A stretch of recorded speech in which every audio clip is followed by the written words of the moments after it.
Mbog Basong, les fondements de l'état de droit en Afrique précoloniale. En hommage à Cheikh Anta Diop. Introduction. La sociologie politique africaine est confrontée, dès le départ, aux stéréotypes idéologiques. Furent essentiels à la légitimation de la pensée occidentalo-chrétienne. Ils reléguèrent au rang de prélogisme les expériences originales de vie politique des sociétés africaines. Aujourd'hui encore, un certain intellectualisme débridé oppose à la prospective endogène des idéaux politiques et scientifiques dépassés, à tel point qu'il nous paraît essentiel de structurer ici et maintenant la valeur et l'intérêt de ces expériences en philosophie et en épistémologie, à la fois juridique et politique. Dans la conscience intellectuelle moderne, l'opinion scientifique devenue plus alerte renonce à l'omnicertitude du savoir que la connaissance dite rationnelle avait la prétention d'atteindre. Plus encore, elle s'ouvre enfin à d'autres formes de pensée, en l'occurrence la pensée africaine. Un historien des sciences écrit : la revalorisation relativement récente des arts de l'Afrique, de ses figures et de ses rythmes, prélude à une réévaluation de ses savoirs et de leur logique. On peut penser que ce n'est pas sans raison qu'on y recourt comme d'instinct quand le progrès civilisé, entre guillemets, fait craindre des arrêts ou des déviations. La préoccupation ainsi manifestée est de réconcilier la science et toute connaissance dans une intelligence plus globale de l'humain. Fin de citation. Nous partageons cette manière de voir d'autant plus que la pensée africaine fournit à l'herméneutique avisée une antichambre philosophique des plus pertinentes aux perspectives sur l'être entrevu par des théories cosmologiques avancées de notre temps. En tant que méthode de la pensée, l'herméneutique projette en effet une recollection du sens rendu à l'interprétation rationnelle des mythes, symboles, rites et croyances. La science admet désormais les limites des logiques déterministes et la nécessité d'une plus grande prise en compte de la logique du vivant, pour laquelle l'Afrique a accordé une place de choix sans précédent dans l'histoire de la pensée. La science n'a apporté ni plus de paix, ni plus de bonheur. L'humanité accède à une phase critique de son histoire, celle d'un monde fini où se rejoignent les époques et les cultures, avec leur logique historique propre et leur vérité désaccordée et conflictuelle. Et, début de citation, comme la Terre, de plus en plus petite et surpeuplée, ne permettra plus à l'humanité de s'isoler en mondes isolés et clos, dotés chacun d'une logique exclusive, il faut nous demander si l'humanité doit accepter cette logique totale de l'État réduisant la société à une masse atomisée d'individus isolés que la colonisation s'est efforcée d'imposer.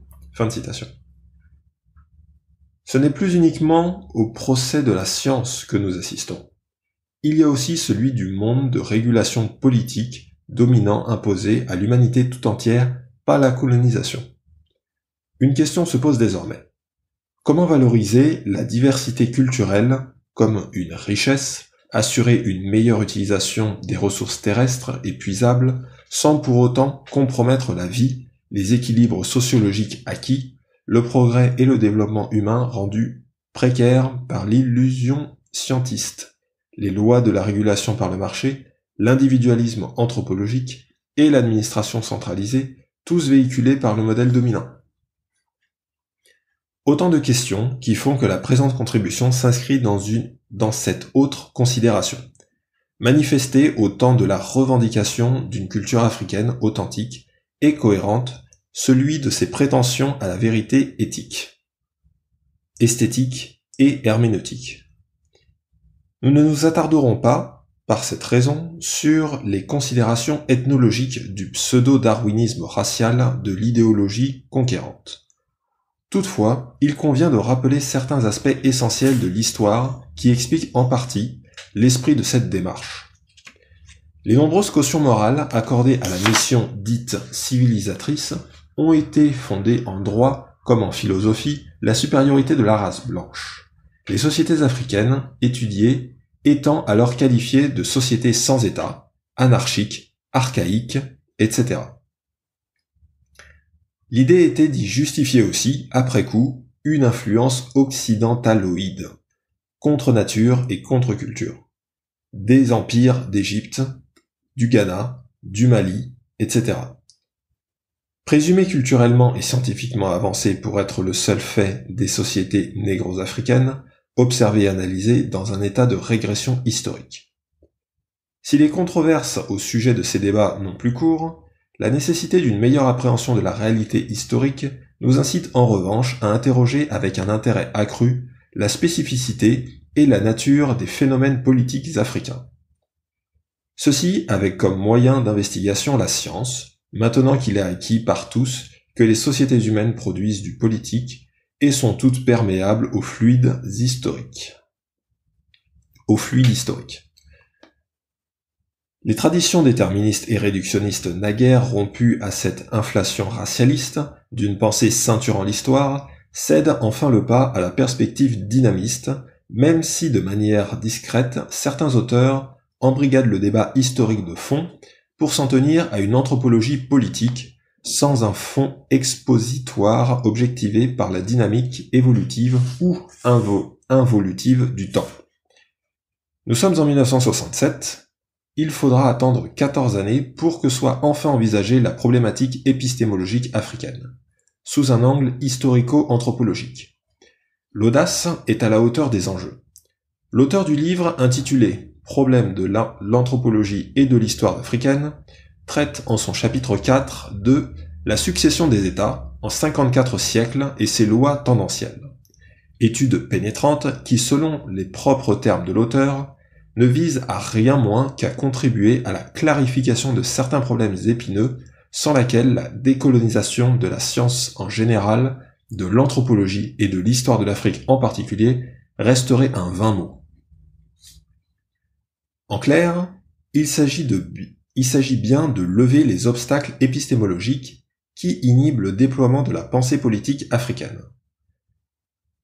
Il y enfonce la brèche ouverte par ses prédécesseurs, les savants, Cheikh Anta Diop et Théophile Ogbanga.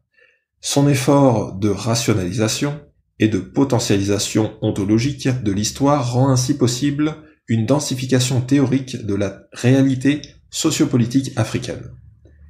Puis, presque plus rien, comme étude dont l'attaque concerne le traitement de l'armature théorique ou herméneutique, et surtout le décryptage du paradigme opératoire qui consacre la pensée africaine de l'état de droit. La première caractéristique de ce sujet est donc sa relative nouveauté. Son intérêt est d'évaluer, dans quelque mesure, notre analyse du paradigme théorique et organisationnel de l'État se situe dans le prolongement de la théorie africaine du politique cher à Georges Ballandier et en quoi elle constitue un apport spécifique de systématisation de l'approche scientifique de Dika Akwa sous le double angle ontodynamique et systémique. Nous voudrions y greffer une esthétique de l'État, mais aussi celle de ses formes auto-organisatrices et complexifiantes. Une interrogation s'impose en conséquence. Pourquoi devant l'échec de l'État-nation, annoncé depuis près de 4 décennies par l'érudition scientifique, les contributions qu'on y ait en droit d'espérer pour sortir le continent noir de l'ornière sont-elles si minces? Nous entrevoyons comme réponse à cette interrogation 4 ensembles de faits qui nous paraissent essentiels. Un handicap psychosociologique, né de la trop grande influence des présupposés épistémologiques de la rationalité dominante. La forte parcellisation des disciplines universitaires et la difficulté conjointe d'une herméneutique du savoir africain. Le conformisme analytique des recherches universitaires souvent empreinte de mandarinat intellectuel. La crétinisation d'une sociologie appauvrie par la méconnaissance d'une histoire et d'une culture africaine authentique, objective et cohérente.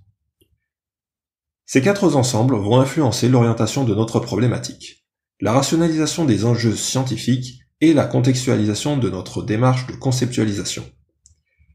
Au départ, il apparaît donc nécessaire de sélectionner et de mettre en ordre les faits soumis à l'analyse, de fixer les dimensions historiques et spatiales du phénomène étatique donné à l'observation. Ensuite, l'axe, le contenu et les limites de cette étude seront précisés. Sous quelles conditions y entreprendre une analyse sociologique de l'État? Enfin, que devons-nous entendre par concept?